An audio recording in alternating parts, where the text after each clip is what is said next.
ఈనాటి ధ్యాన కీర్తన 84వ కీర్తన భాగాన్ని కోరాహు కుమారులు తన అనుభవంలోంచి పుట్టినటువంటి కీర్తనగా మనం చూస్తాం. ఈ కోరాహు కుమారులు వారి ఆత్మీయ అనుభవాన్ని ఈ కీర్తనలో రాసిపెట్టారు, తెలియజేశారు. ఏమిటి ఈ యొక్క ఆత్మీయ అనుభవం అంటే, ఈ కీర్తనలో 12 వచనాలు ఉన్నాయి.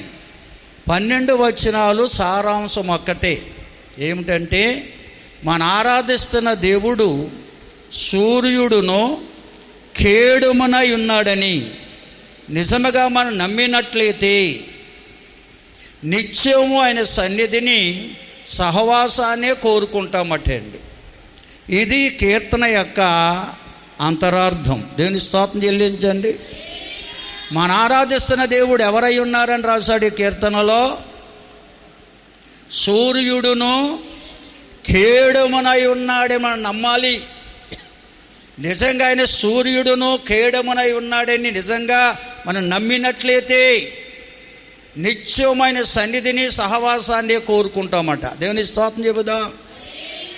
మందిరాలు ఎగ్గొట్టం, గుడి దొంగలవ్వం, దైవ సన్నిధి ఎప్పుడు సంఘముగా చేరి ప్రభుని ఆరాధిందామా, ఆ ప్రభు ఇచ్చే ఆశీర్వాదం పొందుకుందామని ఎదురు చూసేవారు ఉంటారట. దేవుని స్తోత్రం. అందుకే పైన వచనంలో రాసేశాడు, సైన్యములకు అధిపతియగు యెహోవా నీ నివాసములు ఎంత రమ్యములు, యెహోవా మందిరావరణములు చూడవలెనని నా ప్రాణము ఎంతో ఆశపడుచున్నది, అది సమసిల్లుచున్నది. జీవము గల దేవుణ్ణి దర్శించుటకు నా హృదయము నా శరీరము ఆనందముతో కేకలు వేస్తుందంటాడు భక్తుడు. ఈ అనుభవం ఎవరికి వస్తుందంటే, మన ఆరాధిస్తున్న దేవుడు ఏమై ఉన్నాడో ఎరిగి ఉంటే, నమ్మితే ఈ అనుభవము అటువంటి వారిలోకి వస్తుందట. నమ్మేవారు అందరి యొక్కలోకి వస్తుంది ఈ అనుభవం. ఈ అనుభవాన్ని కలిగిన వారే నా దేవుడు సూర్యుడును కేడుమునై ఉన్నాడని నమ్మిన వారు. హల్లెలూయా. అటువంటి నమ్మకం ఈ కడవరి దినాల్లో దేవుని ప్రజలమైన మనందరం కలిగి ఉండాలని పరిశుద్ధాత్మ దేవుడి కీర్తన ద్వారా మనతో మాట్లాడుతున్నాడండి. మన ఆరాధిస్తున్న దేవుడు సూర్యుడును కేడుమునై ఉన్నాడట. సూర్యుడు ఎంతమంది తెలుసు? సూర్యుడు మీరు ఎవరు లోకంలో లేరా? మన కంటికి కనబడే సూర్యుడు ఒకడు ఉన్నారు. ఆయనే ఆ సూర్యగోళము అంటారు దాన్ని. అది దేవుడు నియమించిన వెలుగు, సృష్టిని వెలుగుతో నింపడానికి, సృష్టిని ఫలింపచేయడానికి దేవుడు సూర్య చంద్ర నక్షత్రాదులను నియమించాడు. అవన్నీ కూడా దేవుడు నియమించిన గోళాలు, గ్రహాలు. దేవుని స్తోత్రం. హల్లెలూయా. కనుక ప్రియులారా, మన కంటికి కనబడే సూర్యుడు ఉన్నాడు. ఆయన ఉదయించగానే చీకటి లోకములోంచి తొలగిపోద్ది, చీకటి లోకము తొలగిపోద్ది. అస్తమించగానే చీకటి కమ్ముతారు. ప్రియులారా, ఈ లోకానికి వెలుగునిచ్చేవాడు, అనగా సృష్టిని ఫలింపజేసే సూర్యుడున్నాడు. అయితే ఈ బైబిల్ గ్రంథములు ఈ కీర్తనలో రాయబడిన సూర్యుడు ఎవరు అంటే దేవుడే ఈ సూర్యుడై ఉన్నాడు. హల్లెలూయా. ఈయనకి నీతి సూర్యుడు అని పేరు. దేవుని స్తోత్రం. దేవునికి మరొక పేరుందండి, నీతి సూర్యుడు. ఈయన మనిషిని వెలిగించేవాడు. ఆ కనపడే సూర్యుడు సృష్టిని వెలిగించి ఫలింపజేసేవాడు. ఈ కంటికి కనబడని నీతి సూర్యుడు మనిషిని వెలిగించి మనిషి జీవితమును ఫలభరితముగా మార్చేవాడు ఈయన. దేవుని స్తోత్రం. అంతే కదట, కేడుమునై ఉన్నాడటండి. సూర్యుడుగా ఉన్నాడు, కేడుమునై ఉన్నాడు. కేడెము అంటే అర్థం ఏంటి? ఎన్నోసార్లు చెప్పిన మాటలు ఇవి, మర్చిపోతుంటాం మనం. కేడు అంటే అర్థం ఎవరైనా చెప్తే నేను చాలా సంతోషిస్తాను, ఎందుకంటే ప్రైజులు ఏం పెట్టడానికి నేను రెడీగా లేను. దేవుని స్తోత్రం చెల్లిందాం అందరం. ఎందుకంటే డబ్బులంటే లెక్కలేదు మీకు. 500 నోటు అన్నా సీపుగా చూస్తున్నారని చెప్పేసి ప్రైజులు పెట్టట్లేదు. అంతకన్నా పెద్ద నోట్లు ఏమి ప్రస్తుతానికి లేవు చలామణిలో. స్తోత్రం చెల్లిందామండి. కనుక కేడెము అనే మాటకి ఎవరైనా అర్థం చెప్పగలరా? మీరు నిజంగా బైబిల్ చదువుతున్నారేమో అని అనుకుంటాం మేము. కేడెము, కేడెము అంటే అర్థం ఏంటి? అయ్యో, కేడము అంటే అర్థం ఏంటి? చదువక్కర్లేదు దీనికి. ఎన్నోసార్లు చెప్పిన మాట ఇది. కేడెము అనగా కాపాడేవాడు, భద్రపరిచేవాడు అని అర్థం. దేవుని స్తోత్రం. కేడెము అనగా భద్రపరిచేది, కాపాడేది. దేవుడు మనల్ని భద్రపరిచేవాడిగా, కాపాడేవాడిగా ఉన్నాడట. మొట్టమొదటిగా సూర్యుడై ఉన్నాడట. అనగా మనలో ఉన్న పాపపు చీకటిని తొలగించేవాడిగా, పరిశుద్ధులుగా మార్చేవాడుగా ఉన్నాడు. రెండవది మనల్ని భద్రపరిచేవాడిగా, సాతాను చేతికి చిక్కుకోకుండా, సాతాను చేతిలో పడకుండా భద్రపరిచేవాడిగాను, కాపాడేవాడిగాను ఉన్నాడు. దేవునికి స్తోత్రం. నిజంగా మనం ఈ విధంగా ఆయన సూర్యుడును కేడెమునై ఉన్నాడని నమ్మినట్లయితే ఆయన సన్నిధిని, సహవాసాన్ని నిత్యము కోరుకుంటామండి. ఎప్పుడు కూడా ఆయన సన్నిధికి, సహవాసానికి దూరం కాలేము. ఎప్పుడు దేవుని మందిరానికి వెళ్దామా, ఆయన సన్నిధిని, ఆనందాన్ని అనుభవిందామా, ఆయనతో సహవాసం చేసి సమాధానమును, మేలును అందుకుందామా, పొందుకుందామని ఆశతో కనిపెడతారట. దేవుని స్తోత్రం చెబుదామండి.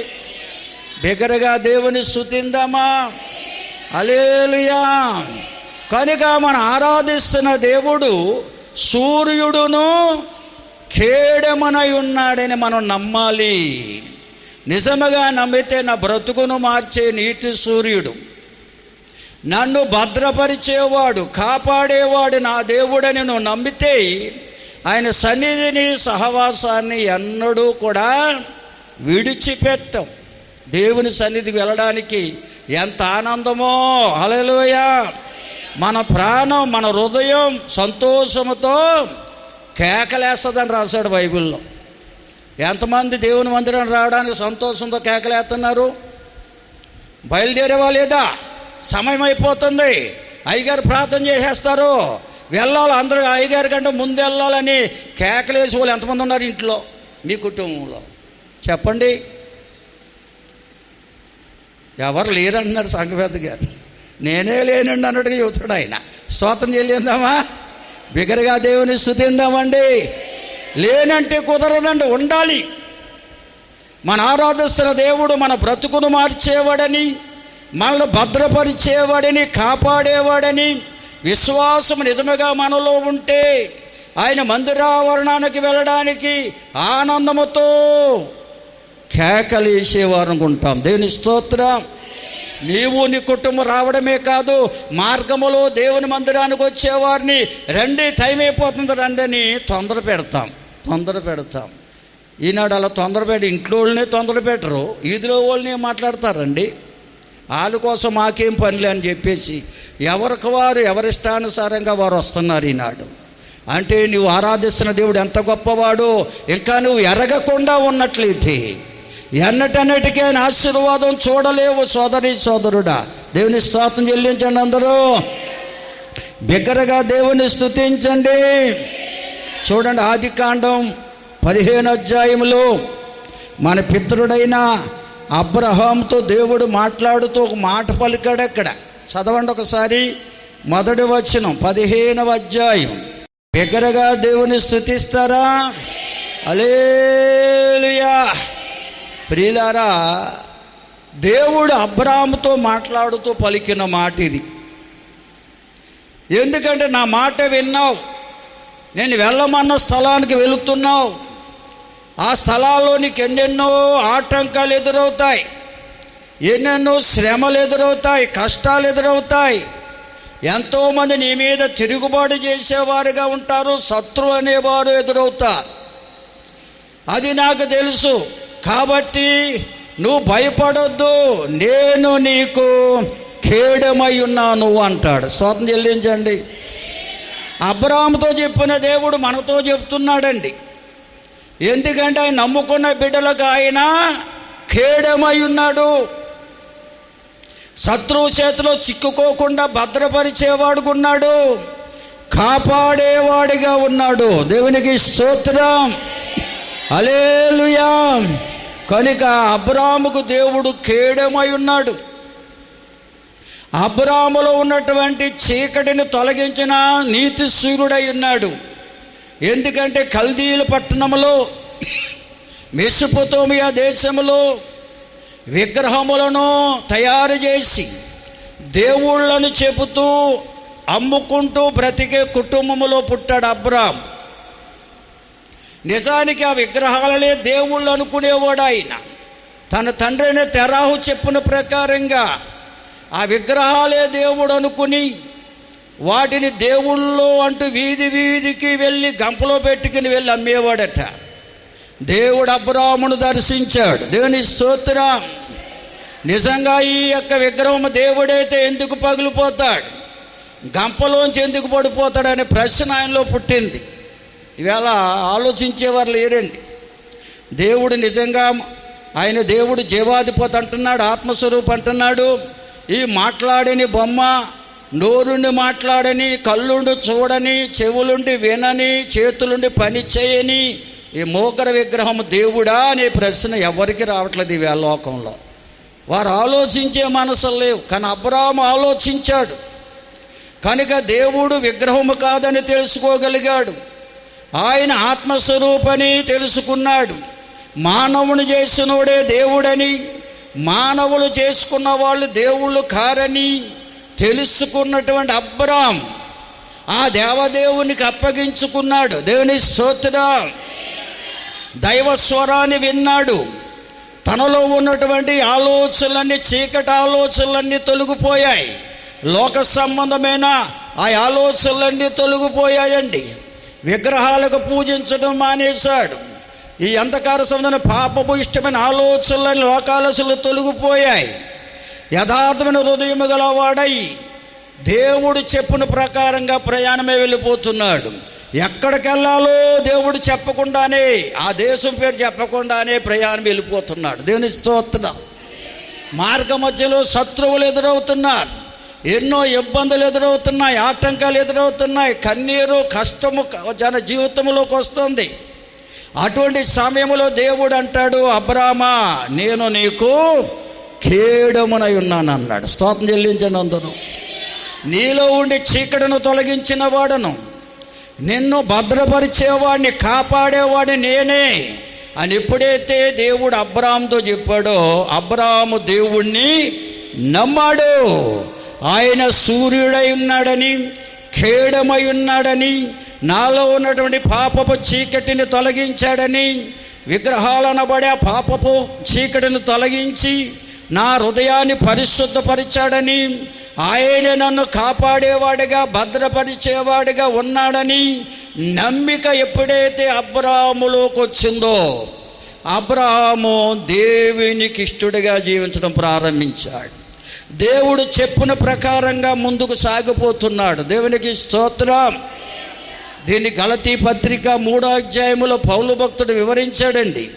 గలతీ పత్రిక 3వ అధ్యాయము 6వ వచనం నుండి చదువుకుందాం. హల్లెలూయా. అబ్రహాము ఏ విధంగా దేవుణ్ణి నమ్మాడంటే, దేవుడు సూర్యుడై ఉన్నాడని, ఆ దేవుడే ఖేడమై ఉన్నాడని నమ్మాడండి.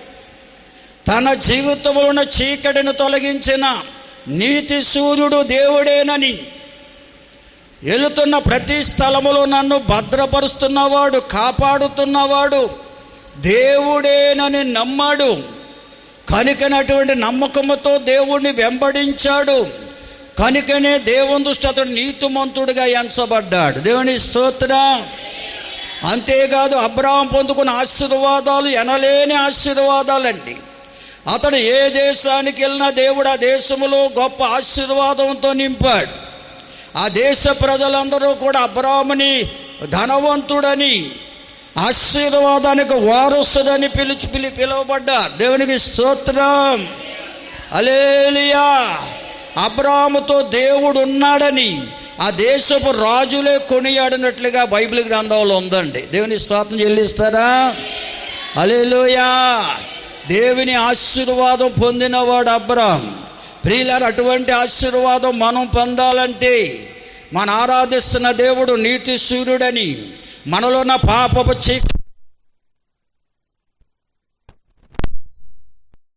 తీసివేసి మనలను యథార్థమైన హృదయం గలవారిగా చేసేవాడని, అంతేకాదు మనం వెళ్ళే ప్రతి స్థలములో మనల్ని భద్రపరిచేవాడిగా కాపాడేవాడిగా ఉన్నాడనే విశ్వాసం, నమ్మకం ఎప్పుడైతే మనలోకి వస్తుందో మనము దేవుని సన్నిధిని సహవాసాన్ని కోరుకుంటామండి. లోకముతో పరుగులు తీయం. హల్లెలూయా. లోకస్తుల వలె మనం జీవించాం.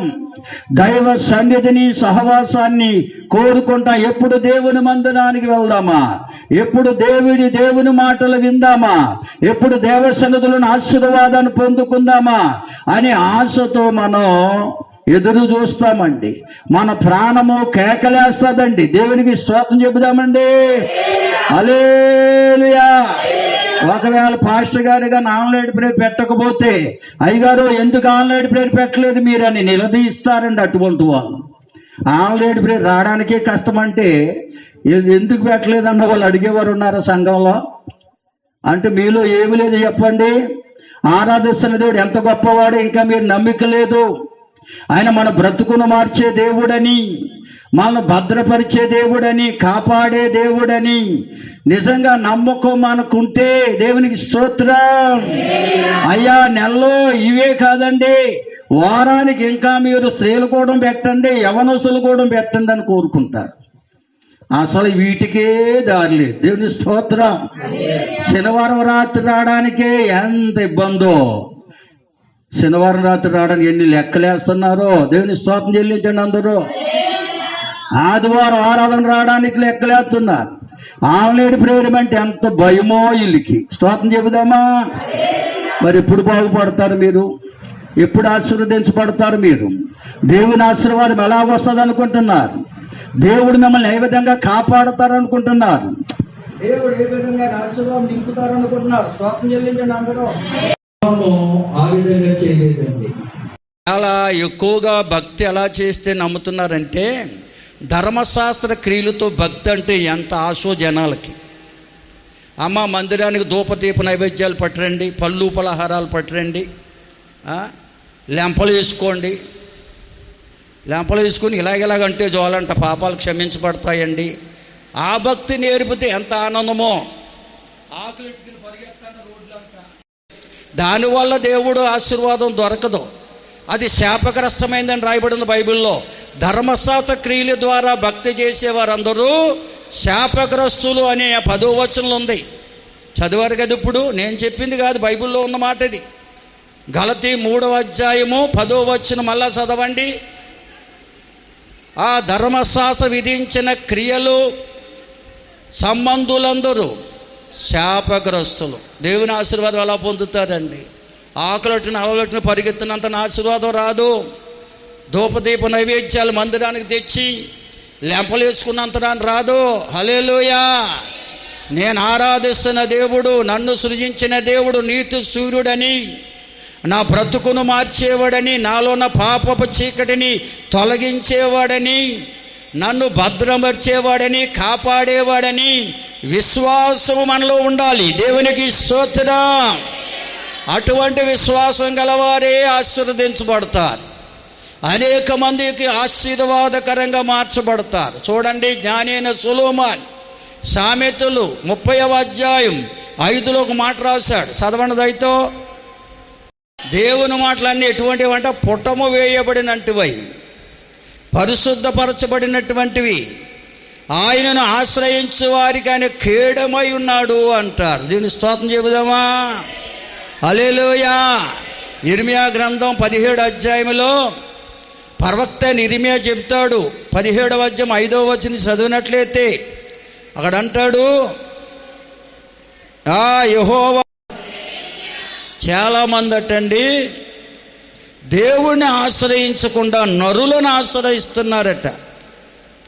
శరీరులను ఆధారం చేసుకుంటున్నారంట. నరులన్నా శరీరులన్నా ఒకటే అర్థం. నరులు అనే మాటకు బైబిల్ గ్రంథంలో ఉన్న నిర్వచనం ఏంటంటే శరీరులు. ఆదికాండం మొదట్లోనే ఉంటుంది అక్కడ. స్తోత్రం చెల్లించండి అందరూ. కనుక ఈ మనుషులను ఆధారం చేసుకుంటున్నారు చాలామంది. మనుషుల మీదే ఆధారపడుతున్నారు. దేవునికి హృదయములో చోటు ఇవ్వట్లేదు. అటువంటి వారందరూ కూడా శాపగ్రస్తులు అని రాయబడి ఉంది.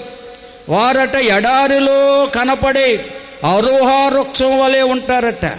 మేలు వచ్చినప్పుడు అది వానికి కనపడదు. అరుహా వృక్షం అంటే అర్థం ఏంటి? ఉప్పు చెట్టు. దేవుని స్తోత్రం చెల్లిందారు అందరూ. బిగ్గరగా దేవుని స్తుతించండి. పాస్టర్ అమ్మగారు అన్నారు ఉప్పు చెట్టు అంటున్నారు, ఉప్పు చెట్టు అన్నారు, ఇప్పుడు చూడలేదు అంది ఆవిడ. మొన్న నేను రాఘవులపేట వివాహానికి వెళ్ళాను. అక్కడ ఎన్ని ఉప్పు చెట్లు చాలా ఉన్నాయి. తీసుకొని వచ్చాను కదా అనుకున్నాను. నేనే ఎండకు కాలిపోయిన, ఇంకేం తీసుకెళ్తానండి. ఎండ మామూలుగా లేదు ఆ రోజు. స్తోత్రం చెల్లించండి అందరూ. అక్కడ చాలా ఉన్న ఉప్పు చెట్లు. మరి సమయం ఉంటే ఎప్పుడన్నా తీసుకెళ్ళి ఆవిడ చూపించాలి. మీరు కూడా చూడాలంటే ఎండకొత్తపల్లి ఏరియా చాలా స్థలాల్లో ఉన్న ఉప్పు చెట్లు ఎక్కువగా. స్తోత్రం చెల్లించండి అందరూ. హల్లెలూయా. బిగ్గరగా దేవుని స్తుతిందాం. ఉప్పు చెట్టు ఎలా ఉంటుంది?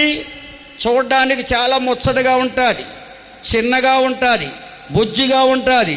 కానీ ఆకాశ పక్షులకు గూళ్ళు ఎట్టుకోవడానికి అవకాశం లేదు. ఎవరన్నా నీడ కోసం వెతికి దాని కిందకి వెళ్ళడానికి కూడా అవకాశం. ఎన్నో ఉప్పు చెట్లు ఉన్నాయి అక్కడ. తుమ్మ చెట్లు ఉన్నాయి, నీడనేమన్నా. కానీ తుమ్మ చెట్టు కిందకి వెళ్తే ఏమైనా ఉందా? అన్నీ ముల్లే. నల్ల తుమ్మలు బోల్డ్ అక్కడ, ఎర్ర తుమ్మలు. స్తోత్రం చెల్లించండి అందరూ. బిగ్గరగా దేవుని స్తుతిందాం. అయితే ఉప్పు చెట్టు దేనికి ఉపయోగపడదు? పేరుకు ఉప్పు చెట్టే, కానీ అందులో ఉప్పు రాదు. ఉప్పుగా ఉంటుంది కానీ అది ఎందుకు పనికిరాదు. స్తోత్రం చెల్లిస్తారా? కనుక దేవుణ్ణి ఆశ్రయించకుండా, దేవుని మీద ఆధారపడకుండా, దేవుడు ఏమై ఉన్నాడో ఎరిగి ఉంటే ఆధారపడతాం. ఆయన సూర్యుడును ఖేడమై ఉన్నాడు నిజంగా నువ్వు నమ్మితే. ఆయన మీద ఆధారపడకుండా ఆశ్రయించకుండా ఉండలేం. అందుకంటాడు యెహోవాను నమ్ముకున్నవాడు ధన్యుడు, వాడి నీటి కాలువల వారన నాటబడిన ఆకు వాడని పచ్చని చెట్టు వలె ఉంటాడంట. దానికి వెట్ట కలిగిన కాపు మానదట. నిత్యము కూడా అది కాపు కాస్తానే ఉంటుందట. దేవుని స్తోత్రం. హల్లెలూయా. కనుక దేవుని మీద నమ్మకం ఉంచాలి. ఆయన నాకు సూర్యుడును ఖేడమై ఉన్న నమ్మకం నీకుంటే ఎన్ని శ్రమలు వచ్చినా, కష్టాలు వచ్చినా, ఎటువంటి క్లిష్ట పరిస్థితులు ఎదురైనా కానీ మనము వానము సోలిపోము, సమస్యలిపోము, కృంగిపోము. దేవుని సన్నిధిలో నిత్యము పచ్చగా ఉంటాం, ఆశీర్వదించబడతాం. దేవునికి స్తోత్రం. ఎందుకంటే ఆయన మన భద్రపరిచే దేవుడు, మనలను కాపాడే దేవుడు. హల్లెలూయా, హల్లెలూయా. అందుకే ప్రియులారా, తిమోతికి రాసిన 2వ పత్రికలో పౌలు భక్తుడు తన ఆత్మీయ కుమారుడైన తిమోతికి తెలియజేస్తున్న అద్భుతమైన మాట ఉంది అక్కడ. 2వ అధ్యాయం 13వ వచనంలో ఉంటుంది ఆ మాట. దేవుడు నమ్మదగిన వాడండి, మనమైతే నమ్మదగిన వారం. అందుకని మనుషులు నమ్మిట కంటే యెహోవాను ఆశ్రయించుట మేలన్నాడు. స్తోత్రం చెల్లించండి అందరూ. హల్లెలూయా. కనుక ప్రియులారా, మనలో నమ్మకం లేకపోవచ్చు, కానీ దేవుడే మనలో నమ్మకాన్ని పుట్టించేవాడై ఉన్నాడు. ఎందుకంటే నమ్మకమును పుట్టించేవాడు దేవుడే. దేవునికి స్తోత్రం చెల్లిందాం. హల్లెలూయా. యేసుక్రీస్తు ప్రభువారు శరీరధారిగా భూలోకములో సంచరిస్తున్నప్పుడు ఒకతను తన కుమార్తెని తీసుకుని వచ్చాడట. అయ్యా, ఈ నా కుమార్తె అప్పుడప్పుడు సమస్యలు పడిపోతుంది, నీళ్ళలో పడిపోతుంది, అగ్నిలో పడిపోతుంది, ఈమెను కాపాడమని వేడుకున్నాడట. అలా వేడుకుందామని వచ్చాడు. వచ్చినప్పటికీ యేసు ప్రభు వారు అక్కడ లేరు, ఆయన శిష్యులు ఉన్నారు. ఆ శిష్యులతో చెప్పారంటే, యేసయ్య శిష్యులతో చెప్పాడంట అతను, నా కుమార్తె ఇలా ఉందని. వారు ఎంతగానో ప్రార్థన చేశారు కానీ వారు వల్ల కాలేదు. దేవుని స్తోత్రం చెల్లించండి అందరూ. యేసు ప్రభు రానే వచ్చాడు. తర్వాత అప్పుడు ఏమిటిది ఇలా ఏంది వీళ్ళందరూ అని అడిగినప్పుడు ఆయన అన్నాడు, అయ్యా నా కుమార్తె ఈ విధంగా వ్యాధితో ఉంది, ఆమె నీళ్ళలో పడిపోతుంది, నిప్పుల్లో పడిపోతుంది, ఈమెను మీ ఏవైనా నీ వల్లనైతే ఈమెను బాగు చేయమని కోరాడు. అప్పుడు ప్రభువు మాట అన్నాడండి, నమ్ముట నీ వల్లనైతే, నమ్ము ప్రతి వారికి సమస్తము సాధ్యమే అన్నాడు. దేవుని స్తోత్రం చెల్లిస్తారా? అప్పుడు ఆ యుక్తి అంటాడు, ఆ పిల్లవాని తండ్రి అంటాడు, అయ్యా నాలో అపనమ్మకం ఉండకుండా నాలో అపనమ్మకాన్ని తొలగించండి అని వేడుకుంటాడు. బిగ్గరగా కేకేశాడంట. స్తోత్రం చెల్లించండి అందరూ. నాలో అపనమ్మకాన్ని తీసివేయండి అన్నాడు. ప్రియులారా గమనించాలి, మనలో నమ్మకాన్ని పుట్టించేవాడు ప్రభువు. దేవుని స్తోత్రం, హల్లెలూయా. అందుకే కొరింథీ మొదటి పత్రిక 1వ అధ్యాయం 9లో రాయబడి ఉంది. ఆ మాట చదవండి దయతో. ఈ మనసులో ఉన్న అపనమ్మకాన్ని తీసివేయాలని, నమ్మకస్తులుగా మార్చాలని ప్రభువైన క్రీస్తు యేసుగా భూలోకానికి రావాల్సి వచ్చింది. దేవుని స్తోత్రం. అందుకే యేసయ్యకు ఒక పేరుంది. ఏంటా పేరు చెప్పగలరా? ఈ సందర్భానికి సంబంధించిన పేరు ఒకటి ఉంది యేసు ప్రభుకి. మనసు అప్పగించిన వింటే ఖచ్చితంగా జవాబు వస్తుంది మీలోంచి. వచ్చి కూర్చున్నారు కానీ మనసు అప్పగించుకోవట్లేదు మీరు. స్తోత్రం చెల్లించండి అందరూ. మనసు అప్పగించుకోకపోతే మనం దేవుని మాటలు మనకి అర్థం కానీ కావు. ఇక్కడ మాట గమనించండి,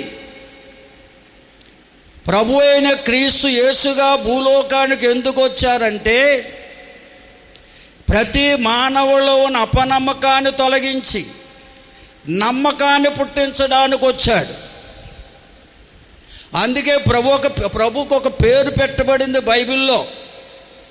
ఎబ్రీ పత్రికలో రాయబడుతుంది, ఆయన విశ్వాసమునకు కర్త కొనసాగించేవాడు అని పేరు పెట్టారు ఆయనకి. స్తోత్రం చెల్లించండి. ఆయన మనలో విశ్వాసాన్ని పుట్టించేవాడు, విశ్వాసములో మనలను ముందుకు నడిపించేవాడు. దేవుని స్తోత్రం చెబుదామా? అంటే మనలో ఉన్న అవిశ్వాసాన్ని తొలగించేవాడు, అపనమ్మకాన్ని తొలగించేవాడు. ఈ అపనమ్మకం అనేది ఆదిలోనే ఏదేని తోటలో ఆది మానవులైన ఆదాము అవ్వల్లోనికి దుష్టుడైన సైతాను సర్పములో ప్రవేశించి అవతో మాట్లాడి వాళ్ళకు పంపించేశాడు ఈ అపనమ్మకం అనే దాన్ని. దేవుని స్తోత్రం. దేవుని పట్ల అవిశ్వాసాన్ని వారికి పుట్టించాడు. ఈ వృక్షఫలం తిన్న రోజున ఈ వృక్షఫలం తింటే ఏమవుతారని అడిగాడు అవ్వను. అవ్వ అంటే అది వృక్షఫలం తింటే తిన్న దినమన అలాగందా? ఏమనందో చదవండి అక్కడ అంటుంది. అక్కడ దేవుడేమో చస్తారన్నాడు తింటే, ఏమంటుంది మీరు చావకుండా ఉండాలంటే. చదవండి ఆ మాట, బైబిల్లో ఉంది 3వ అధ్యాయం ఆదికాండం. నేను చెప్పడం కాదు.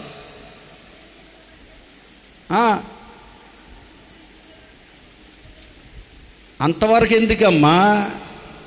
ఆ అపవాది సర్పములో ప్రవేశించి మాట్లాడిన మాట, అవతో మాట్లాడిన మాట ఉంది అక్కడ. ఏమని? అందుకు సర్పము, దానికి పై మాట చదవండి ఒకసారి.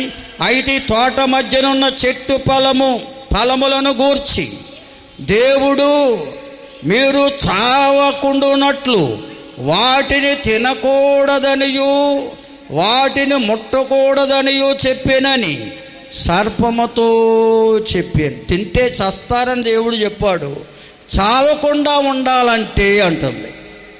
మాట మార్చింది.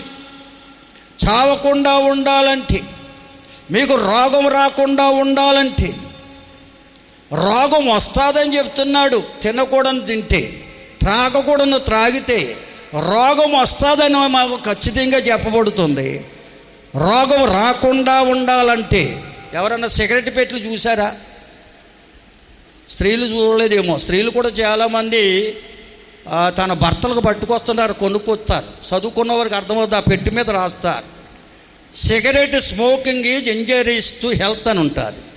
అంటే పొగ త్రాగుట ప్రాణానికి హానికరము అని ఉంటుంది. అంటే ప్రాణం పోద్దరా బాబు ఈ పొగ తాగితే అని దాని మీదే ప్రింట్ చేసేశారు. ఆ కంపెనీ వాళ్ళు ప్రింట్ చేశారు. అది చదవరిల్లు.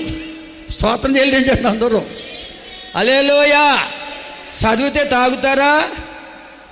వాళ్ళు అందుకే అంటారా కంపెనీ వాళ్ళు గవర్నమెంట్ వారితో, మా తప్పేమీ లేదండి, మీరు చెప్పినట్లుగా నేబులు వేసేసాం మేము. ఆ చదువుకున్నవాడు ఎవడో చావకుండా ఉండాలంటే అక్కడ తాగడం మానేస్తాడు అని చెప్పేశాడు. అలాగే అవ్వమ్మ గారు కూడా చావకుండా ఉన్నట్లు ఆ వృక్షఫలం తినొద్దన్నాడు, ముట్టొద్దన్నాడు దేవుడు అని చెప్పింది. అప్పుడు అంటాది సాతాను, మీరు తిన్న మన చావనే చావరు, దేవతల వలె అవుతారని దేవుడు కూడా తెలుసు. అంటే దేవుడి మీద నేరం మోపింది. మీరు దేవతలు అవ్వడానికి దేవుడికి ఇష్టం లేదు, అనగా దేవుడితో సమానులుగా ఎవరు ఉండడానికి దేవుడు మీకు ఇష్టం లేదు, అందుకే తినొద్దన్నాడు అంది. స్తోత్రం చెల్లించారా? బిగ్గరగా దేవుని స్తుతించండి. హల్లెలూయా, హల్లెలూయా. ఎందుకంటే టీ కొత్తపల్లి ఏరియాలో పెదమడి అనే ప్రాంతంలో కాశీ సురేష్ అనే సోదరుడు ఉన్నాడు. రాత్రి ఫోన్ చేశాడు, ఇప్పుడు గుర్తొచ్చింది నాకు. ఫోన్ చేయలేదు, మళ్ళీ ఆయన కట్ చేశాను నేను. ఎందుకో చేశాడు పాపం. ఆయన ఇంట్లో చక్కగా కట్టాడు ఇల్లు, బాణాపురాన్ని. ప్రార్థనకు ఒక ప్రత్యేకమైన హాల్ కట్టించాడండి. అందులో ఒక పులిపీట కూడా ఏర్పాటు చేశాడు. ఓ పాస్టర్ గారిని ఏర్పాటు చేసుకుని ప్రతి ఆదివారం ఆరాధన జరిగిస్తాడు ఆయన. అక్కడ కొంతమంది వస్తారు, ఆయన కుటుంబం వస్తారు, అది బంధువులు వస్తారు, చుట్టుపక్కల వస్తారు. ఆ వచ్చే పాస్టర్ గారికి ఈయనకి ఏమొచ్చిందో మాకు తెలదు గొడవ. ఎందుకంటే మేము నెలకు ఒకసారి ఆయన మధ్య వాక్యం చెప్పడానికి వెళ్తాను. నేను నెలకు ఒకసారి కంపల్సరీ వెళ్ళాలి. స్తోత్రం చెల్లించండి అందరూ. ఆయన ఒక నెలలో వెళ్ళినప్పుడు అన్నాడు, అయ్యగారు పులిపీటి దగ్గర నేనే నిలబడదామని ఉందండి, అభిషేకం ఉందా అన్నాను నేను. ఏంటి అభిషేకం అన్నాడు.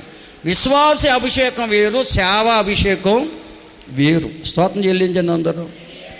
నీకు పాటలు రావచ్చు, ప్రార్థన రావచ్చు, వాక్యం చెప్పడం కూడా రావచ్చు, కానీ సేవాభిషేకం లేకుండా పుల్పీటు వద్ద నిలబడి నువ్వు దేవుని మాటలు చెప్పే అర్హత లేదు. దానివల్ల నీకే నష్టం, కష్టం, శాపం అని చెప్పాను నేను. స్తోత్రం చెబుదామండి. హల్లెలూయా. అడిగాడు కానీ పెడచేవుని పెట్టి ఒక వారం నిలబడ్డాడంట. ఒక వారం నిలబడి పాస్టర్ గారిని రావద్దు అని చెప్పేసి ఈయనే నిలబడి ఆయనకి తెలిసిన పాటలు పాడేశాడు. యోసన పాట చాలా బాగా పాడతాడు ఆయన. ప్రార్థన చేసేసాడు, కొన్ని దేవుని మాటలు కూడా చెప్పేశాడంట. అంతా బాగానే ఉంది. ఇంకేముంది, పాస్టర్ గారు ఫ్రాన్సిస్ గారు ఎలాగన్నాడేంటి, శాపమన్నాడు, కష్టమన్నాడు అనుకున్నాడంట. 4 రోజులు తిరిగినప్పటికీ ఆటో ఉంది, ఆయన సొంత ఆటో ఉంది, కిరాయిలకే వెళ్తాడు, మామూలుగా పాసెంజర్ తిరగడు. కిరాయి కట్టించుకుని ఒక కిరాయికి ఒప్పుకుని ఆ టీ కొత్తపల్లి నుంచి కిమ్స్ హాస్పిటల్కి వస్తున్నాడు పేషెంట్ని తీసుకెళ్ళి. కిమ్స్ హాస్పిటల్ దగ్గర 2 ఆంబోతులు దెబ్బలాడి పడిపోయాయి ఆటో మీద. ఆంబోతులు ఎక్కువ ఉంటాయి అక్కడ, కిమ్స్ వాళ్ళు పెంచుతున్నారో మాకు తెలదు, సమతా చెప్పాలి. కిమ్స్కి వెళ్తుంది, వాళ్ళు పెంచుతున్నారేమో మందులేసి. అక్కడ ఇంచుమించు 4-6 ఉంటాయి ఆంబోతులు. కిమ్స్ హాస్పిటల్ ఆవరణ రోడ్డు మీద ఉంటాయి. పైగా 2 దెబ్బలాడి పడిపోయాయంట. మెట్ల సత్యనారాయణ గారు ఘాట్ ఉంటుంది అక్కడ యువతల. అక్కడ పడిపోతే అవి ఆటోలో ఉన్న వాళ్ళకి తగిలేసాయి, పేషెంట్లు తగిలేసాయి గట్టిగా. ఈయనకు తగిలే ఆటో దెబ్బతంత, కొత్త ఆటో. పైగా ఈయన మీద కేసు బుక్ చేశారు. హాస్పిటల్కి వెళ్ళాడు. ఈయనకి ఎంత తక్కువ దెబ్బలు, మిగతాలు గట్టిగా తగిలాయి. వాళ్ళందరికీ కూడా ఈయన ట్రీట్మెంట్ ఇప్పించారు, డబ్బులు ఖర్చు పెట్టి. అయినా వారు కేసు పెట్టేశారు ఈయన మీద. కేసు పెట్టేసి ఇంకా కోర్టుకు తిరుగుతున్నాడండి ఆయన. స్తోత్రం చెల్లించండి అందరూ. తర్వాత ఓ నెల తర్వాత, ఒక నెల వెళ్ళలేదు నేను. తర్వాత వెళితే దుఃఖపడుతున్నాడండి, ఎక్కెక్కి ఏడుతున్నాడు. ఆండ్లో పడుకుని మోకరిల్లేశాడు, సాష్టాంగ పడిపోయి ఎక్కెక్కి పడి ఏడుతున్నాడు. ఆయన కన్నీరు హాలంతా తడిసిపోతుంది. ఇలాగే టైల్స్ వేశారు దాంట్లో, ఆ హాల్లో ప్రవహించేస్తుంది. ఎప్పటి నుంచి ఏడుతున్నాడో తెలుదాం. వెళ్ళినప్పటికీ నేను 10:30కి వెళ్ళాం అక్కడికి. అప్పుడు ఎప్పటి నుంచి ఏడుతున్నాడో, వెళ్ళిన తర్వాత వచ్చారు జనం. స్తోత్రం చెల్లిదారా. అప్పుడు అన్నాడు, అయ్యా మీరు చెప్పిన మాట యథార్థం. దేవుని స్తోత్రం చెల్లించండి అందరూ. బిగ్గరగా దేవుని స్తుతించండి అమ్మా. హల్లెలూయా, హల్లెలూయా. కాబట్టి ప్రియులారా గమనించాలి, దేవుని అభిషేకం మన మీదకి రావాలంటే మన నమ్మకస్తులం కావాలి. పేతురు గారు, అపోస్తలుడు పౌలు గారు అంటాడు, తిమోతికి రాసిన మొదటి పత్రిక 1వ అధ్యాయం 12వ వచనములో రాస్తాడు చూడండి. ఆయన సాక్ష్యం ఒకసారి చదవండి దయతో. హల్లెలూయా. కనుక ఈ పౌలు సౌలుగా ఉన్న దినాల్లో దేవుని అభిషేకం పొందకుండానే ధర్మశాస్త్రాన్ని బోధించేవాడు, ధర్మశాస్త్ర పరిసేడిగా ఉండేవాడు.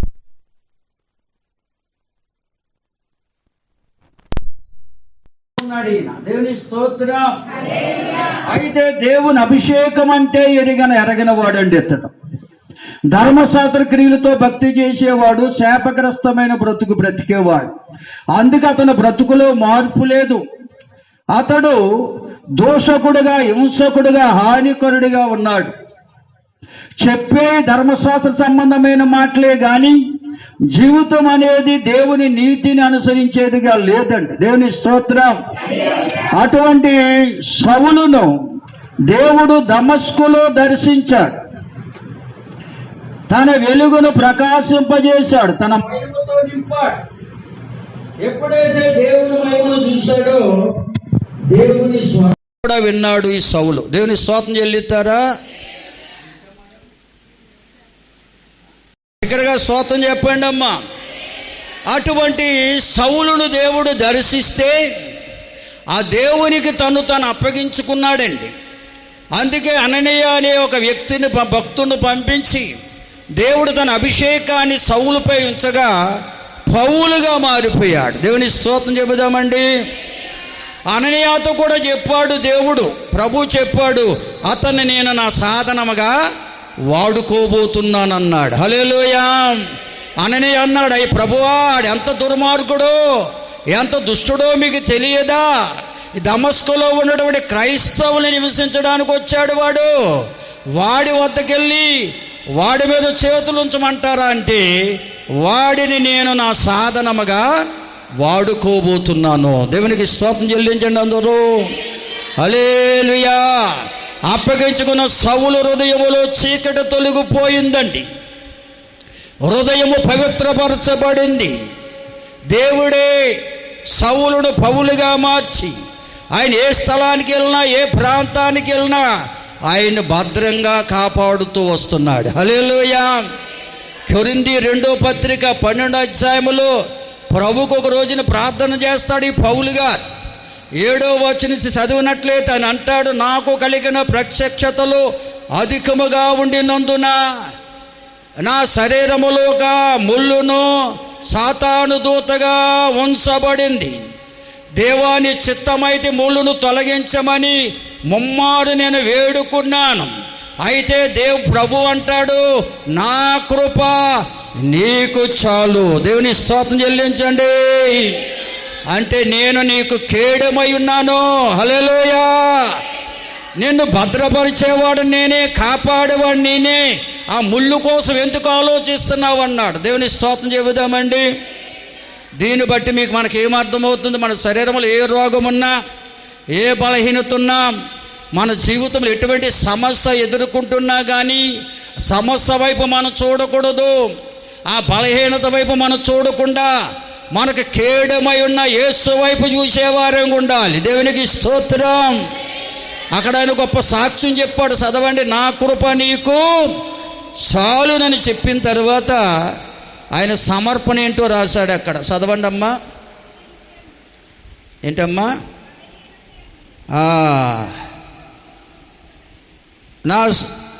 అందుకు నాకు పౌలు గారు పలుకుతున్నాడంటే, ఆ దేవుడే నాకు నీతిశూరుడై ఉన్నాడు, నాలో ఉన్న ఆ శాపగ్రస్తమైన చీకటిని తొలగించాడు, ధర్మశాస్త్ర సంబంధమైన భక్తిని తొలగించాడు నాలో నుండి.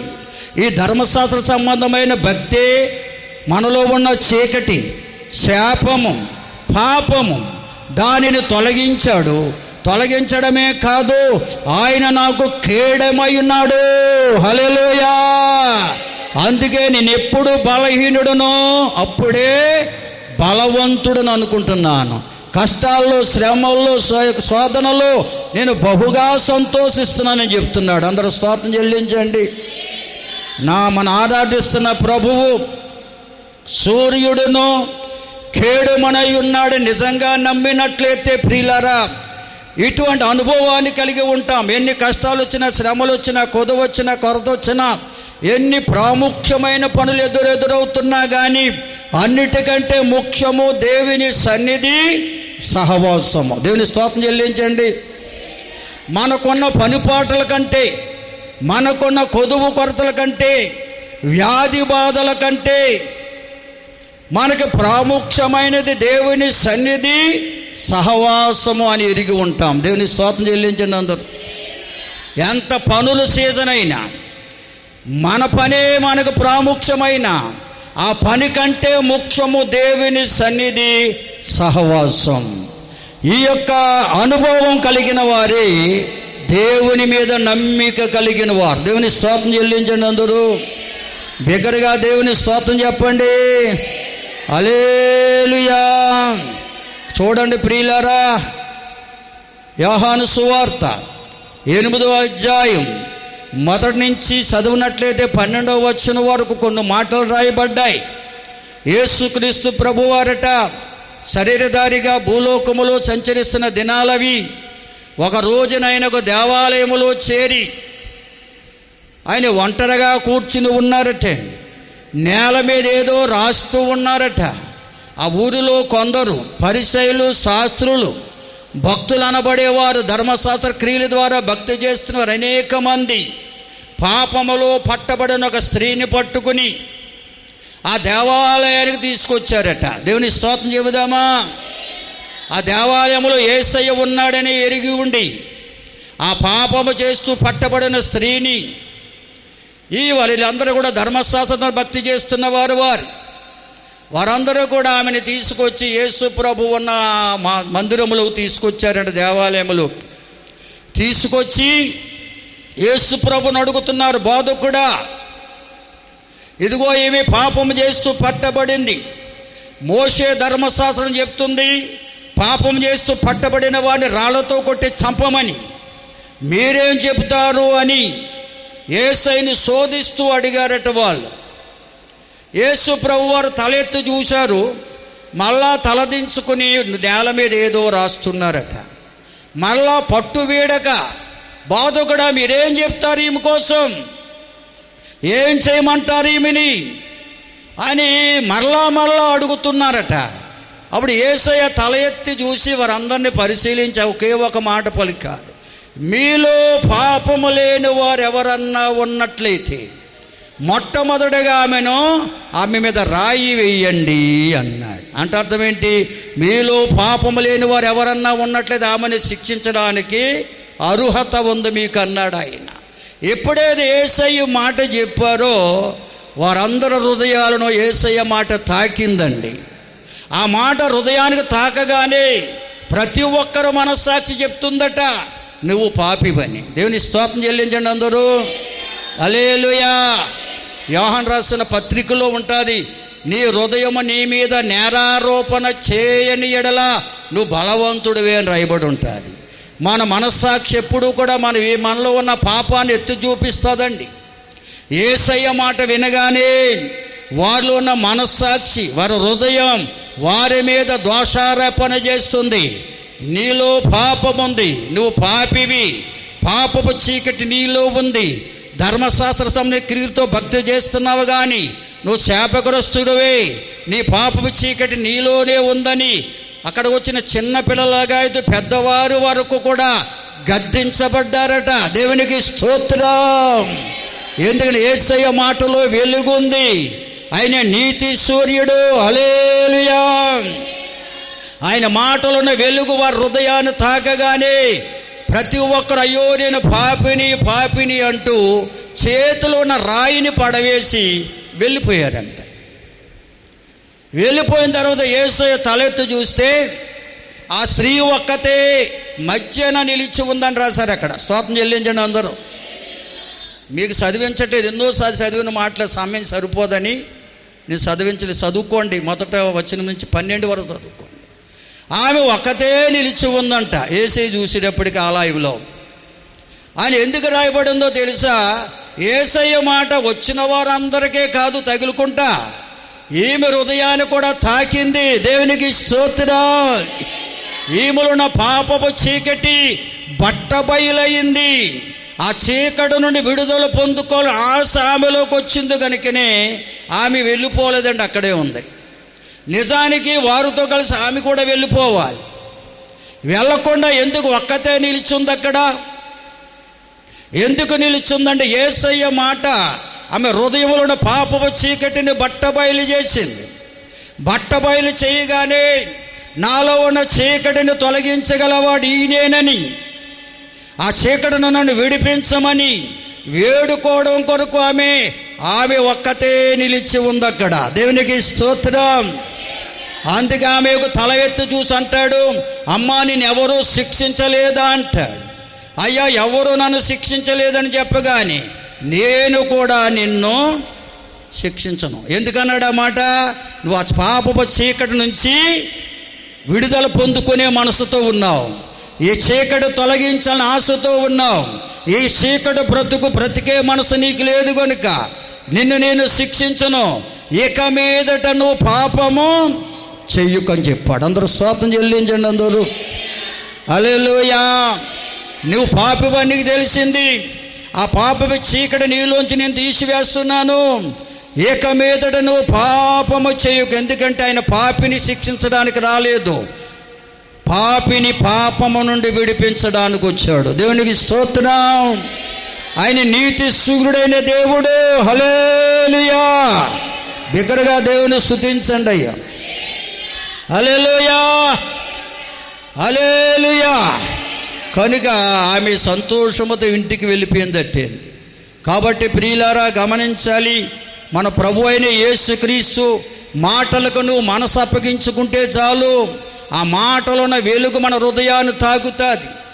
ఆయన పాపములో పట్టబడిన స్త్రీని తీసుకొచ్చిన వారందరూ హృదయాలు తాకింది ఆ వెలుగు. వాళ్ళు ఉన్న పాపపు చీకటి ఎప్పుడైతే బట్టబయలైందో, నేను పాపినని ఒప్పుకుంటూ శిక్షించే అర్హత నాకు లేదని వారు ఒప్పుకుంటూ వెళ్ళిపోయారు. పాపం నుంచి విడుదల పొందాలని మనసు వారికి రాలేదు. దేవునికి స్తోత్రం చెప్పండి అందరూ. హల్లెలూయా. ఇవాళ చాలామంది చెప్తుంటారు, అయ్యా మీరు ప్రభు సంది ఎందుకు రారు, ప్రభుని ఎందుకు నమ్ముకోరంటే, అయ్యా ఆయన పరిశుద్ధుడండి, అలా నేను జీవించలేనండి అంటున్నారు. అంటే పాపాన్ని విడిచిపెట్టే మనసు లేక అనేక మంది దేవుని సన్నిధికి రాలేకపోతున్నారండి. దైవ సన్నిధికి వచ్చిన నీవు పాపాన్ని విడిచిపెట్టే మనసు కలిగి ఉండాలి. పాపం నుంచి విడిపించే యేసయ్యకు నువ్వు హృదయాన్ని అప్పగించుకుంటే నీలో ఉన్న పాపపు చీకటిని తొలగించి నిన్ను పవిత్రురాలుగా చేస్తాడు.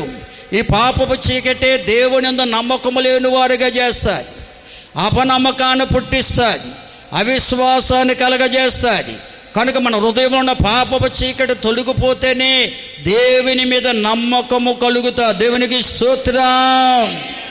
ఆయన నీతి సూర్యుడై ఉన్నాడని, ఆయన నన్ను కేడమై ఉన్నాడని నమ్మకం ఎప్పుడైతే కలిగిందో ప్రియులారా, దైవ సన్నిధిని సహవాసాన్ని విడిచిపెట్టమండి. స్తోత్రం చెల్లిస్తారు అందరూ. ఎపిసి పత్రిక 5వ అధ్యాయం 15వ వచనంలో ఈ మాట ఉంది. ఆడంటాడు పౌలు భక్తుడు, చదవండి. విజృంభిస్తున్న కాలం ఇది, మానవ హృదయాన్ని చెరిపివేస్తున్న కాలం ఇది, ప్రతి మానవుని దేవునికి దూరం చేసి నిత్యనాశనానికి నడిపిస్తున్న కాలం ఇది. చెడుగని లోకమంతా చెడుగుతూ నింపబడింది. దేవునికి స్తోత్రం చెల్లిందాం అందరం. హల్లెలూయా. కనుక ప్రియులారా, మన సమయమును పోనీయక సద్వినియోగం చేసుకోవాలి. దేవుడు మన సంఘానికి కొన్ని సమయాలు ఇచ్చాడు. ప్రతి ఆదివారం ఉదయం 10 గంటల నుండి 12:30 వరకు ఆయన సన్నిధిని అనుభవించే భాగ్యం ఇచ్చాడు. ప్రతి శనివారం రాత్రి 7:30 నుండి 9:30 వరకు ఆయన సన్నిధిలో ఆనందించే సమయం ఇచ్చాడు. ప్రతి నెలలో చివరి గురువారం రాత్రంతా సన్నిధిలో గడిపే సమయాన్ని ఇచ్చాడు. ఈ సమయాలన్నీ మనం ఏం చేయాలా? సద్వినియోగం చేసుకోవాలి.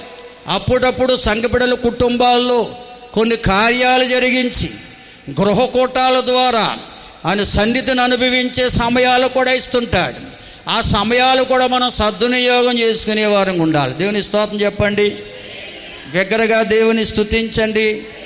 హల్లెలూయా. ఇలా ఎవరైతే సద్వినియోగం చేసుకుంటారో వారే జ్ఞానులంటే. అంటే దేవుడిని ఎరిగిన వారు, దేవుడు నీతి సూర్యుడై ఉన్నాడని, దేవుడే కేడమై ఉన్నాడని ఎరిగిన వారే జ్ఞానులంటే. అందుకే బైబిల్ చెప్తుంది, తలనెరిసిన వారు కాదు పెద్దలు, జ్ఞానము గలవారే పెద్దలు. అనగా దైవ జ్ఞానం ఎవరైతే పొందుకుంటారో వారే పెద్దలు. ఆనాడు సొలొమోన్, రాజైన సొలొమోన్ దైవ జ్ఞానం పొందుకున్నాడు కనుకనే భూదిగంతాల వరకు ఆయన పేరు వ్యాపించింది. భూదిగంతాల నుంచి కూడా అనేక మంది వచ్చి ఆయన జ్ఞానాన్ని కల్లారా చూశారు, విన్నారు, చూశారు. దేవుని స్తుతులు చెల్లించండి అందరూ. హల్లెలూయా. దేవుని బిడ్డలు ఎప్పుడు దైవ జ్ఞానాన్ని కలిగి ఉండాలి. అనగా దేవుణ్ణి ఎరిగిన వారై ఉండాలి. దేవుడు నీతి సూర్యుడై ఉన్నాడని, దేవుడే కేడమై ఉన్నాడని, నాలో ఉన్న ప్రతి విధమైన పాపపు చీకటిని తొలగించి నన్ను, నా హృదయాన్ని వెలిగించి దేవుని పట్ల విశ్వాసము గలవాడిగా చేసేవాడిగా ఉన్నాడని, దేవుడే నాకు కేడమై ఉన్నాడని, ఆయన ఏ కేడు కలవకుండా నన్ను భద్రపరిచేవాడని, కాపాడేవాడని నిజముగా మనం ఎరిగి ఉండడమే జ్ఞానుల యొక్క లక్షణం. దేవుని స్తోత్రం చెబుదామా. దీన్ని దేవుని పిల్లలే దైవ జ్ఞానం గలవారంటే. దేవుని స్తోత్రం చెల్లించండి అందరూ. బిగ్గరగా స్తోత్రం చెల్లించండి. ఈ జ్ఞానాన్ని ఇవ్వడానికే ప్రభువైన క్రీస్తు యేసుగా భూలోకానికి రావాల్సి వచ్చిందండి. మానవుల్లో ఉన్న అజ్ఞానాన్ని తొలగించి, అవిశ్వాసాన్ని తొలగించి, ఈ చీకటనే అవిశ్వాసన అపనమ్మకాన్ని తొలగించి మనల్ని విశ్వాసములో స్థిరపరచడానికి, దైవ జ్ఞానముతో నింపడానికి, దేవుణ్ణి ఎరిగి కలిగి జీవించడానికి, అటువంటి కృపనివ్వడానికి, అటువంటి జ్ఞానమునివ్వడానికి యేసయ్య భూలోకానికి వచ్చాడు.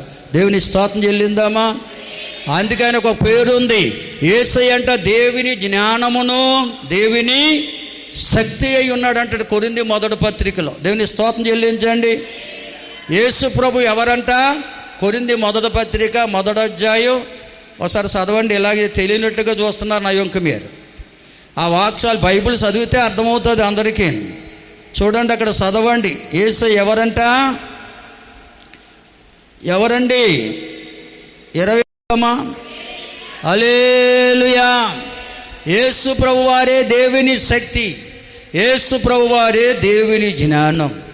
అటువంటి దైవ జ్ఞానాన్ని మనం పొందుకుంటే ప్రియులారా, మనలోని అపనమ్మకం తొలగిపోద్ది, పాపం అనే చీకటి ఆలోచనలు తొలగిపోతాయి, దేవుని పట్ల నమ్మకం కలుగుతుంది.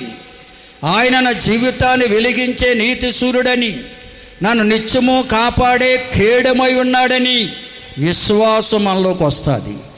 అటువంటి విశ్వాసం గలవారే నిత్యమైన సన్నిధిని, సహవాసాన్ని వెతుకుతారండి. ఎప్పుడు దేవుని మందిరానికి వెళ్దామా, ఎప్పుడు దేవుని సన్నిధిలో ఆనందిందామని వారి ప్రయాణము ఉల్లాసముతో కేకలేస్తుంది. అటువంటి అనుభవం నాకు కావాలి ప్రభు అని ఆశ నీకుంటే ఉన్నపాటిని ఉన్న చోటిని మోకరించండి. మీ కొరకు నేను ప్రార్థన చేయబోతున్నాను. దయతో విన్న వాక్యమును బట్టి ఇప్పటికైనా అయ్యా నీ జ్ఞానముతో నా హృదయాన్ని నింపండి ప్రభువా. నీవే దేవుని జ్ఞానము శక్తి ఉన్నామని నమ్ముతున్నాను. నీవు నీతి సూర్యుడు అయ్యా, నీవే నాకు కేడమై ఉన్నావు ప్రభువా. నా హృదయాన్ని వెలిగించే దేవుడవు, నా నిత్యము కాచి కాపాడే దేవుడు అని నమ్ముతున్నాను. అయ్యా నా హృదయాన్ని వెలిగించండి, నీ జ్ఞానముతో నింపండి. అయ్యా నీవు నన్ను లోకములో నీ కేడమై ఉండి కాపాడండి ప్రభువా. ఈ అనుభవాన్ని నాకు ఇవ్వండి అయ్యా. అప్పుడే నీ సన్నిధి సహవాసాన్ని వెతికే పెట్టుకుంటాను, నీ సన్నిధిలో ఉన్న ఆనందాన్ని అనుభవిస్తాను. ఇటువంటి కృప నాకు ఇవ్వండి అయ్యా. నువ్వు ఆశిస్తే ఉన్నపాటిని ఉన్న చోటిని మోకరించండి. ప్రభుకు అప్పగించుకోండి. ప్రార్థన చేయబోతున్నా మీకోసం. మహోన్నతుడా, సకల ఆశీర్వాదాలకు కారణభూతుడవైన మా పరలోకపు తండ్రి, మీకే వందనాలు, స్తోత్రాలు, స్తుతులు అర్పిస్తున్నాం దేవా. ఈ దినమున మీరిచ్చిన ఉపదేశాన్ని బట్టి వందనాలయ్యా. విన్న ఉపదేశాన్ని బట్టి ప్రతి ఒక్కరూ పురుగొల్పబడి ఎందరైతే నీ సన్నిధిలో కనిపెట్టి ప్రార్థిస్తున్నారో వారు మీరు చాచిన చేతులు అభిషేకించండి నాయన. సౌలును పౌలుగా మార్చిన దేవా, నీ బిడ్డల హృదయములో ఉన్నటువంటి ఆ శాపాన్ని, పాపమనే చీకటిని తొలగించండి. అపనమ్మకమనే ఆ భయంకరమైన చీకటి నుంచి విడిపించి మీ యందు నమ్మకస్తులుగా ఉంటూ, అయ్యా నీవే మా కేడమై ఉన్నావని నిత్యము నీ సన్నిధిని, సహవాసాన్ని కోరుకునే బిడ్డలుగా, లోకములో ఉన్న వాటికంటే నీ సన్నిధి సహవాసమే గొప్పదని ఎరిగిన బిడ్డలుగా ఉండని కృప దయచేయండి ప్రభువా. అయ్యి నీ సన్నిధిలో నిత్య సుఖశాతులు అనుభవిస్తూ, అయ్యా నీ సహవాసాన్ని కలిగి సమాధానము, మేలును పొందుకుంటూ అయ్యా తన జీవితాన్ని కొనసాగించే కృప ప్రతి బిడ్డకు మీరు అనుగ్రహించమని వేడుకుంటున్నాం. అన్నాడు అబ్రహాముని దీవించిన దేవుడు ఈనాడు నీ ప్రియ బిడ్డలు ఎందరైతే అప్పగించుకున్నారో వారందరూ కూడా ఈ ఆశీర్వాదానికి వారసులుగా చేద్దబడి అనేక మందికి ఆశీర్వాదకరంగా ఉండకున్నట్లుగా నీ కృప నీ ప్రియ బిడ్డలందరికీ దయచేయండి. వచ్చిన ప్రతి బిడ్డను దీవించునైనా, తెచ్చిన ప్రతి కానుక మీరు అంగీకరించండి. ఎవరి ఆలోచన, ఏ తలంపు కలిగి నీ సన్నిధిలో మోకరించి ఉన్నారు, హృదయములో తలంపు పుట్టకము జరిగిన దేవా, నీ చిత్తమైతే వారి తలంపులు యావత్తు నెరవేర్చండి. మీరే నీతి సూర్యుడైన వారి యొక్క జీవితాన్ని వెలిగించండి. కేడమైండి వారిని భద్రపరచండి, కాపాడండి ప్రభువా. నీకు వందనాలు చెల్లిస్తున్నాం. ఎందుకంటే మీరే మాకు నీతి సూర్యుడిగా ఉండి కేడమై ఉంటే మాకు ఎన్ని శ్రమలున్నా, ఎన్ని కష్టాలున్నా, ఎటువంటి పరిస్థితుల్లో మేమున్నా కృంగిపోమునైనా, కృషించిపోమునైనా ధైర్యముతో మమ్మల్ని నడిపించేది అయ్యా నీ కేడమే. అబ్రహాముతో చెప్పావు, అబ్రహామా నీకు ఎదురవుతున్న సమస్యను చూసి భయపడొద్దు, నేను నీకు కేడమైన ఉన్నానన్నావు. అటువంటి కేడమై ఉండి నీ ప్రియ బిడ్డలైన మమ్మల్ని అందరూ నడిపించండి ప్రభువా. అయ్యా సంఘములు అనేక మంది రోగులై ఉన్నారు, స్వస్థపరచండి. బలహీనలై ఉన్నారు, బలపరచండి. గాయపడిన వారి గాయాలు కట్టండి ప్రభువా. గర్భఫలం కొరకు ఎదురు చూస్తున్న బిడ్డలు ఎందరో ఉన్నారు, వారి గర్భాలు తెరవమని అడుగుచున్నాను తండ్రి. గర్భఫలం మీరిచ్చే బహుమానం కదా దేవా, వారిని ఆశీర్వదించండి. గర్భవతులు ఉన్నారు, ఆరోగ్యాలు దయచేయండి. బాలింతలు ఉన్నారు, బలము. చిన్న బిడ్డలపై దయాకెట్ను ఉంచండి. యవనస్తులు, సండే స్కూల్ బిడ్డలను దీవించండి. వివాహ ప్రయత్నం ఉన్న వారికి మార్గం తెరవండి. వివాహము నిశ్చయమైన వారి వివాహాలు ఘనముగా జరగడానికి ఇరు కుటుంబాలకి మీ సహాయము దయచేయండి నాయన. వివాహమైన వారి వైవిక జీవితాలు సుఖమయం చేయమని అడుగుచున్నాం తండ్రి. విద్యా సంవత్సరంలో ఆయా తరగతులు చదువుతూ ఆయా ఎగ్జామ్స్ రాసి పాస్ అయిన బిడ్డలను జ్ఞాపం చేసుకోండి. ఆయా పరీక్షలు తప్పిన వారిని కూడా జ్ఞాపం చేసుకుని వాళ్ళు నిరుత్సాహం తొలగించి నిరీక్షణ ఇచ్చి మళ్ళా సిద్ధపడి ఆయా జయ జీవితం పొందుకునే కృపనివ్వండి. ఉన్నతమైన చదువులు కొరకు నీ బిడ్డలందరూ సిద్ధపడే కృపనీనైనా నీ బిడ్డలందరినీ దీవించమని అడుగుచున్నా. ఆయా దేశాల్లో, ఆయా రాష్ట్రాల్లో, ఆయా ప్రాంతాలు ఉంటున్న సంఘ బిడ్డలందరినీ ఆశీర్వదించమని, బలపరచమని, అయా మా గ్రామ, రాష్ట్ర, దేశ ప్రజల నాయకులను దీవించమని, కృప చూపించి మీరే మహిమ పొందమని యేసు ఉన్నత నామములో అడిగి వేడుకొనుచున్నాము తండ్రి. కుమారుడైన యేసుక్రీస్తు వారి దివ్య కృప, పరిశుద్ధాత్మ దేవుని సన్నిధి, సమాధానం మనకును మన కుటుంబాలకును క్రీస్తు యేసుని ప్రేమిస్తున్న సకల ప్రజలకు సదాకాలం దేవుని కృప, సమాధానం తోడుగా ఉండి నడిపించును గాక. ఆమేన్. యేసు రక్తమే జయం, ప్రవేశు రక్తమే జయం. యేసునామానికి సంపూర్ణ విజయం, అపవాది క్రియలకు అనంత నాశనం కలుగునుగాక. ఆమేన్. అందరికీ వందనాలు. ప్రభు మిమ్మల్ని దీవించుగాక.